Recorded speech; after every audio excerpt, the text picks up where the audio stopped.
Hello, I'm Evocable Object 4. Uh, Sorry about that. Or actually, you probably didn't notice. Um, you missed a little bit.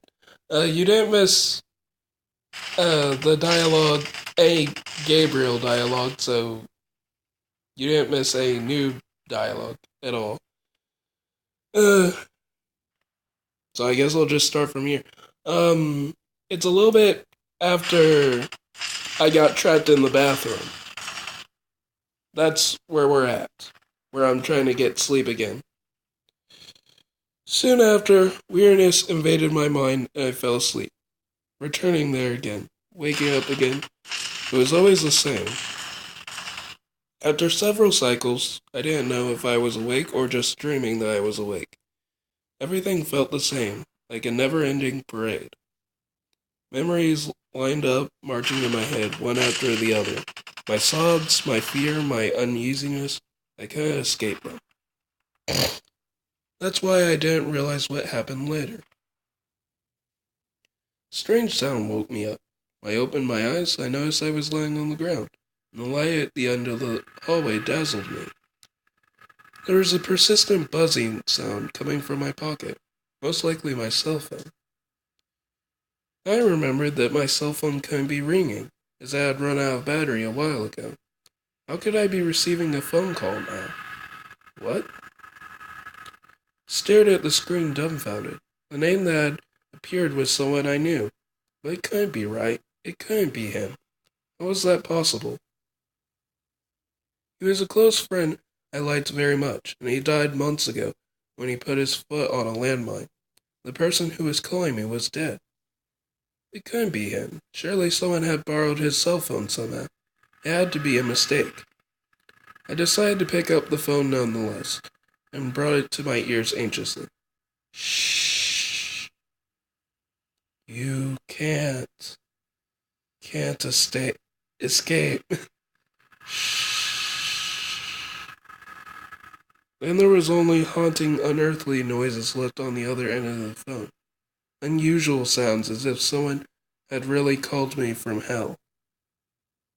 Scared, I cringed and dropped the cell phone, which crashed on the floor. I couldn't help but let out a small cry. I heard someone grumble behind me. I must have woken one of the other trapped people. Sorry, I had a nightmare. Dave turned around and walked away. I saw some of the others stretching out. They couldn't get back to sleep because of me. I went to the bathroom to relieve myself, certain that I wouldn't be able to sleep. When I came back, almost everyone was up. They all looked grumpy.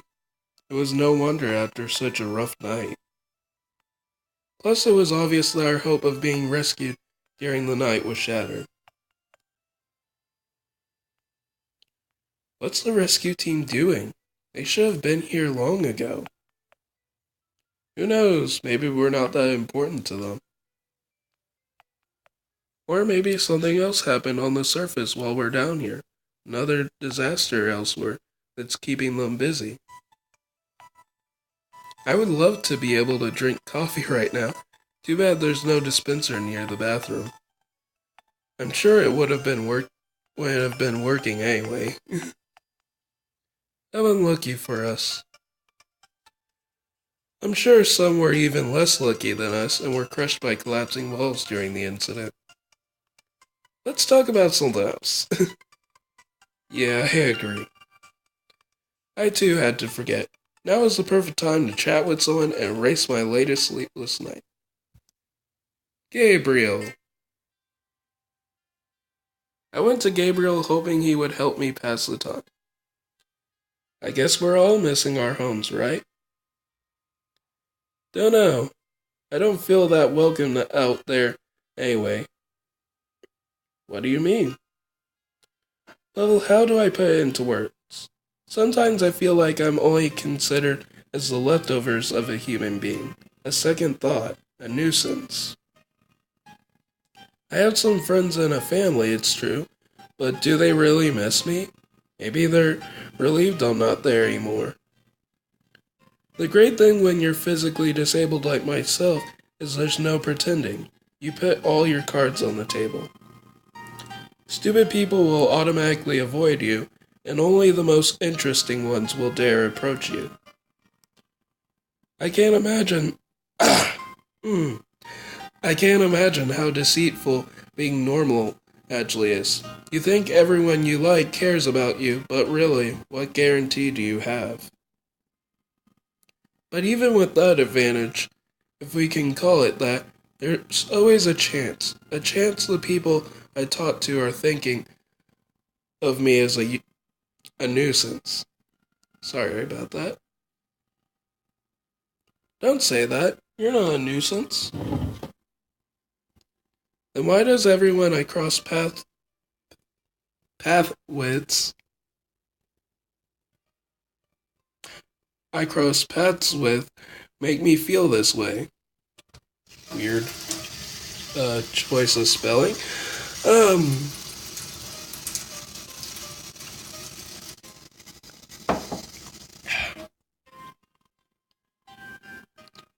I have so many stories you wouldn't even believe it. Go on. It's not as if we're in a rush here. I've got all the time in the world to listen to your stories. Ah, so you don't have to tell me twice then. I really need to get things off my chest.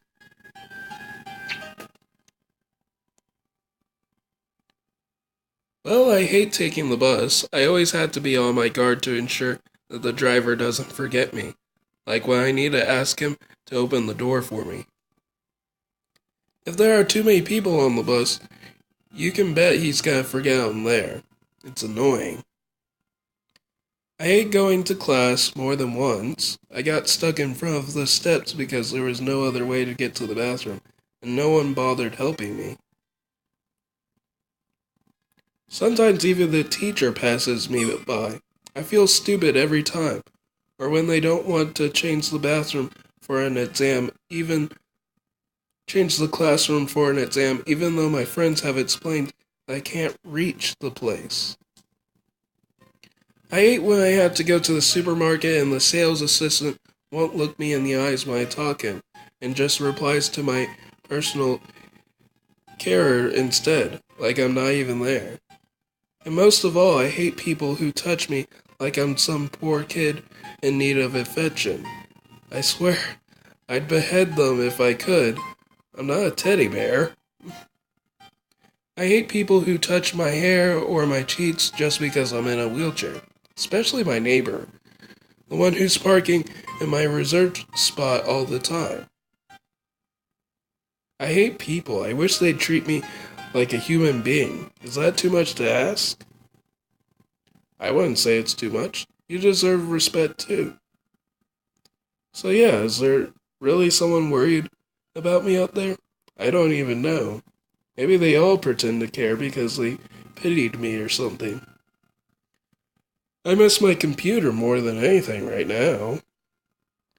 Let's talk about games then. It'll lift your spirits. You're right. There's nothing to be upset about right now. Maybe those people are worried about me after all. After a lively conversation, we decided it was time to join the others. After spending some time chatting, we gathered again. The atmosphere was gloomy to say the least. I'm hungry. I'm tired. How long will we have to stay here? You should all follow Hanson's example. He's the only one who hasn't complained so far. We won't achieve anything just by grumbling. I guess you're really finally in shape. You weren't that energetic this morning.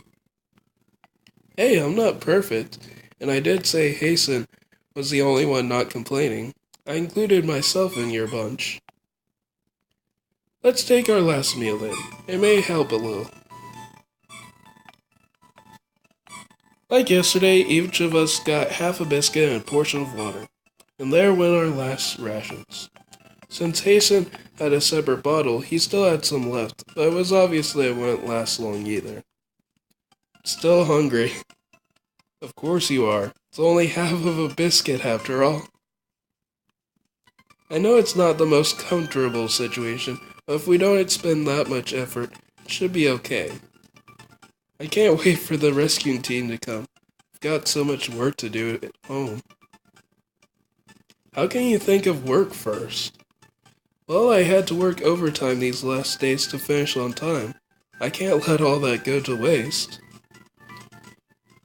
I can handle hunger and fatigue, but boredom will kill me first.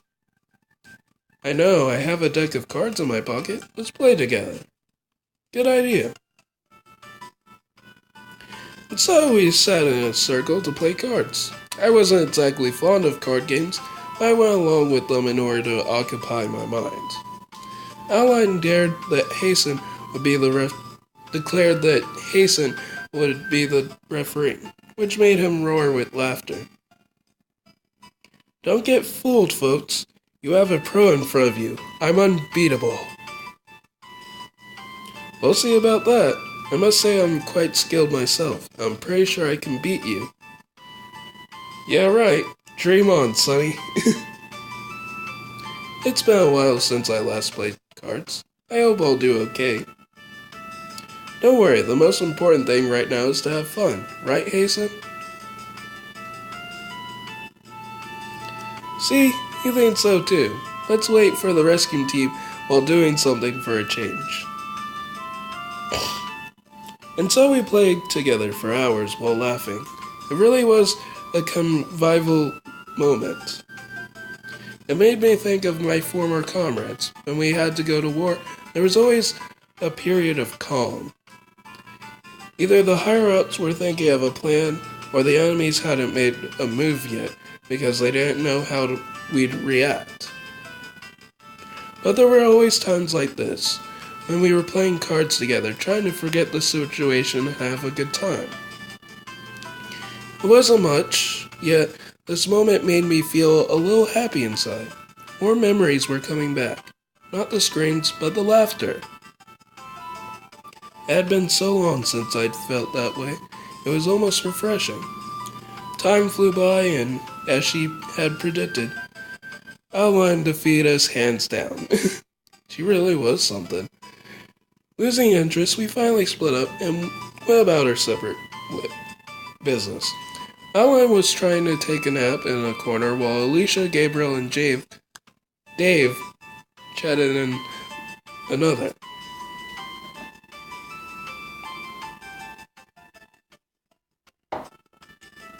As for me, I decided to play with Hasten. So, you're using your small car again. Can I make vroom vroom too? Huh. I'm not doing the right thing, am I? Show me what you want me to do.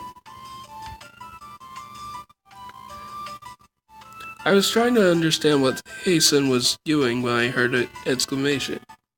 I turned around. Alicia seemed upset. What's wrong? It's gone. Gone. You lost something? Hasten's bottle of juice had disappeared. I put it in my purse. There's no way I dropped it. Someone must have taken it. Alicia stood up with a furious look on her face and shouted, Who took Hasten's bottle? Tell me, it's not funny. You all had your portions already. Taking the ration of a kid, really? Have you no shame? Who did it? I want an answer. Everyone stared at each other with confusion. Maybe it's a misunderstanding and the bottle spilled somewhere. I'll help you find it. Me too, I'm sure it's somewhere. Gabriel and I decided to go look for Hasten's missing bottle. Maybe he dropped it in here. All of us have gone to the bathroom at some point. Maybe. Ah, look, Gabriel, below the washstand. Ah, you're right, here it is. I picked up the bottle and immediately realized it was empty. It pained me to say so, but Alicia's fear may have been justified. Someone had drunk Hasten's last portion of juice. I'm sorry, Alicia. We did find the bottle in the bathroom, but it's empty. I knew it. Someone must have been thirsty. Who drank it? Calm down, Mason. Maybe Hasten drank it and didn't tell you. He wouldn't do that. I agree with that. Hasten is always asking Alicia when he needs something. But why? Actually, I don't hear him complaining. Why can't he say that something is wrong himself, huh? Alicia went red as a tomato and exploded. You could see tears in her eyes. Because he's a child with autism, you jerk. Are you happy now? Happy? Just leave us alone. Suddenly, Dave suddenly gasped, embarrassed. He clearly didn't expect this and did his best to maintain his composure. I didn't know. It's not my fault.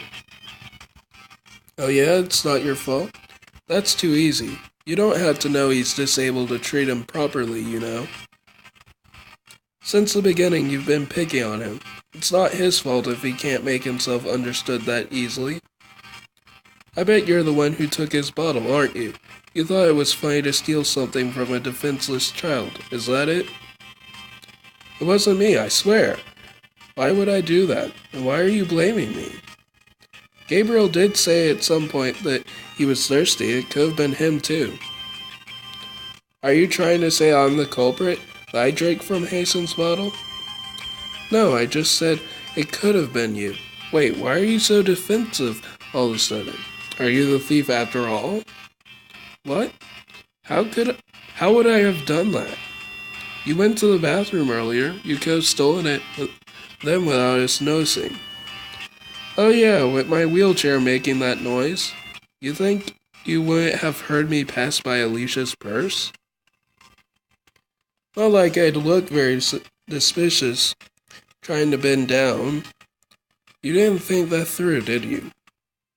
Well then, it could have been Agatha, Adeline, or even Alicia herself. Excuse me? Yeah, maybe you were thirsty too and took your son's portion. You're the only one that could have touched your own purse without looking suspicious after all. Then why would I have yelled, huh? I could have stayed quiet and nobody would have known. Well, see, don't try to find an excuse. I know it's you. I swear I didn't do anything.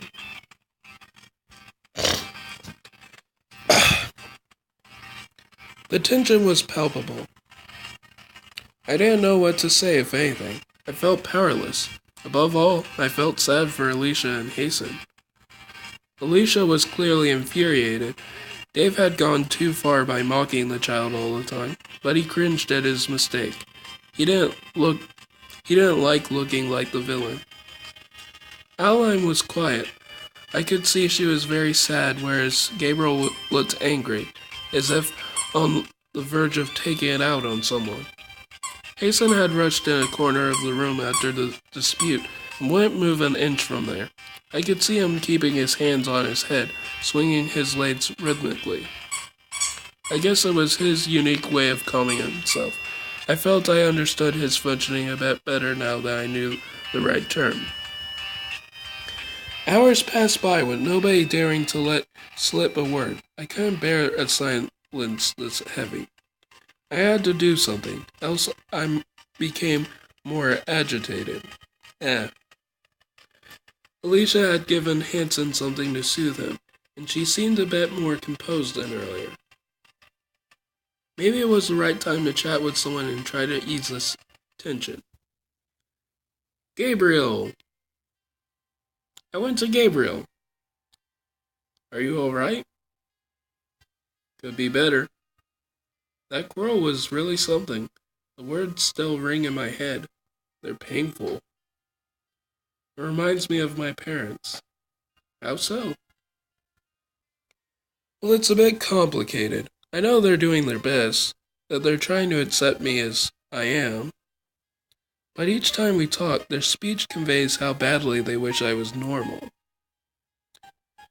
I wish they'd understand. I'm normal. There's nothing wrong with being a little different. It doesn't change anything. And yet, I can see the pity in their eyes, or their bothered looks when I learn they'll have to pay a lot for my medical expenses.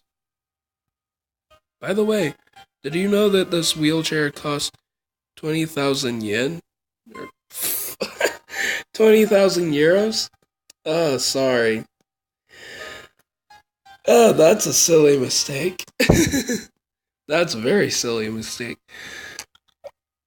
20,000? That's expensive. Yep, and my allowance doesn't allow me to retain the cost of some of the expense. I know it's troublesome, but there's nothing to be done. I need those things. Every time they sigh, it makes me feel worthless. I think people don't realize that they're my real disability. Maybe they think they're doing the right thing. Or they're just full of prejudice and don't even notice. So, for example, I've gone out with several girls in my life. Nothing unusual. I decided to break up with my first love. She was nice, but I didn't feel happy with her, you know? It was a bit awkward. When I told my parents I was single again, they thought she was the one who broke us up.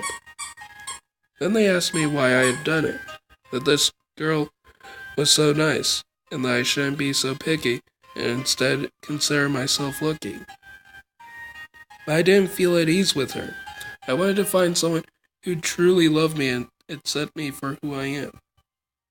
It's rude to stay with someone you consider a consolation prize. That's not love. I had a lot of relationships after that, and they couldn't understand it either. I'm young, so why wouldn't I have some fun like anybody else? Being in a wheelchair doesn't mean I'm leprous or something.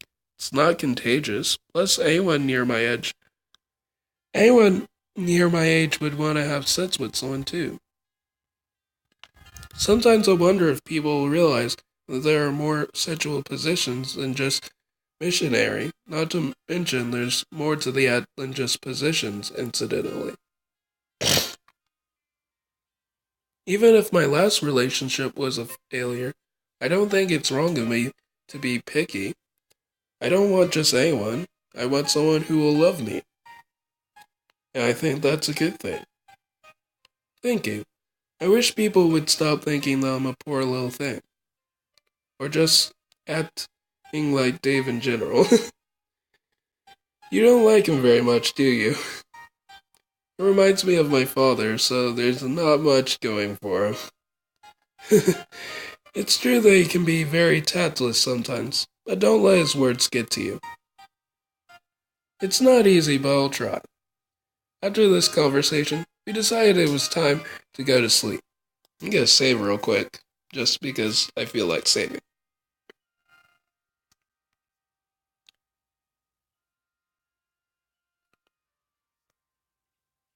Okay, sleep time. And I need to blow my nose.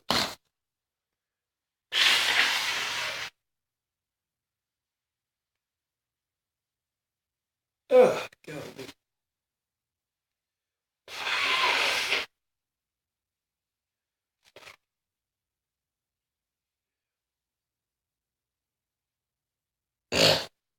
Okay. I couldn't help but feel that I'd learned a lot about my new companions. That I was somehow getting closer to them. I was becoming useful again. It was a pleasant it was a pleasant sensation, but a very fleeting one. As soon as it was time to rest, I was left alone, and everything crumbled.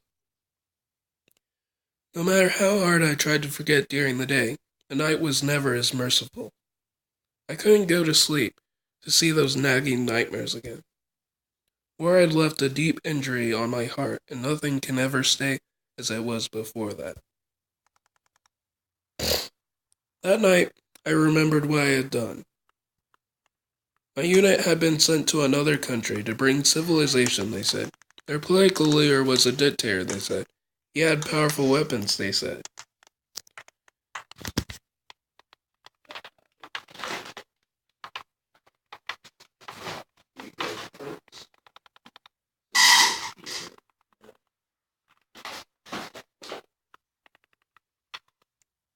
We weren't supposed to free the civilians from the evil man to help them. I had enlisted the army for one reason, to save people. I didn't save those people. I murdered them. There were no powerful weapons. We bombarded their cities, killing innocents, injuring children and elders alike. It wasn't to help them, it was so we could terrorize them. And we succeeded. They wouldn't dare approach us at first. Instead, they ran away each time they saw us. I didn't understand. I thought I was helping them, that they had nothing to fear.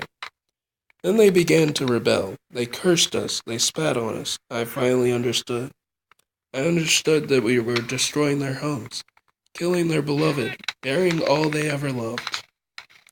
And I became disgusted at myself, disgusted at my superior, whom I had trusted. How would I ever be forgiven? Did I even deserve to live a normal life? The dead must be mad at me. I was sure they didn't want me to be happy. And they were right. I didn't deserve to live as a normal human being after what I had done.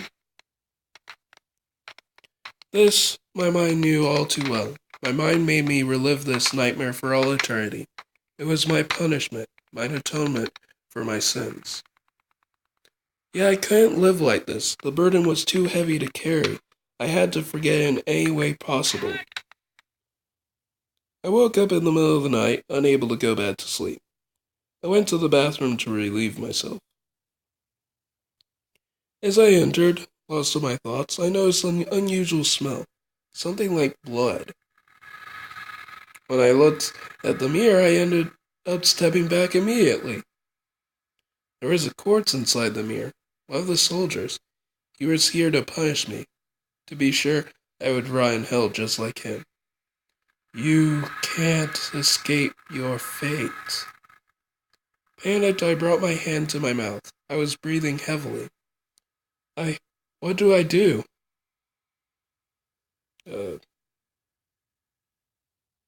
I shattered the reflection with my hand. Blood poured out of my flesh wound, but I didn't feel a thing. The apparition was gone, and that was all that mattered to me at this moment. I fell to my knees, frightened. I'm not seeing things again, am I? It had to stop. I thought of my medicine again. I hadn't taken it that day. Now was the right time. Worn out by hunger and lack of sleep, I relieved myself and went to sleep right away. Once again, I had no rest that night, and unsurprisingly, I was scared of going to the bathroom again. Each time I had been there alone, I had been exposed to disturbing visions of war. I knew that nothing I saw in those visions was real, that it was just a dream, but it wasn't natural either. I was scared of myself, scared of those narrow confines. I wanted to escape so badly, turning over and over on the floor. I struggled with the demons within me. I didn't want to go to the bathroom alone, but I had to meet a natural need. I couldn't wait any longer. That's why the next morning, I entered the room with caution. Nothing seemed out of the ordinary. I sighed with relief. As I was exiting the WC, something colorful drew my attention near the mirror. There was blood on the washstand. Probably because I injured myself yesterday night. I shrugged, trying to reassure myself when a flood of blood came out of the tap. The liquid was flowing at an incredible speed, making the washstand overflow with bright red. It squirted on me, and soon enough I had blood all over my body, yet the flood didn't stop. I thought I was crazy. I couldn't compute what was going on. All that I could see was a huge pool of blood. Something inside me suddenly broke. I screamed with all my strength. Enough! Enough! I've had enough! I wasn't in control of my body anymore. I was crying my eyes out, shouting, knocking over everything that was in my way. I felt as if I wasn't inside my body anymore. I had become a spectator and was watching a puppet dance. I can't do this anymore. As I was shook over and over, my field of vision became blurred and I collapsed from exhaustion on the floor. Everything went black. I believe this is a good moment to pause. I will see you guys in the next episode. Bye.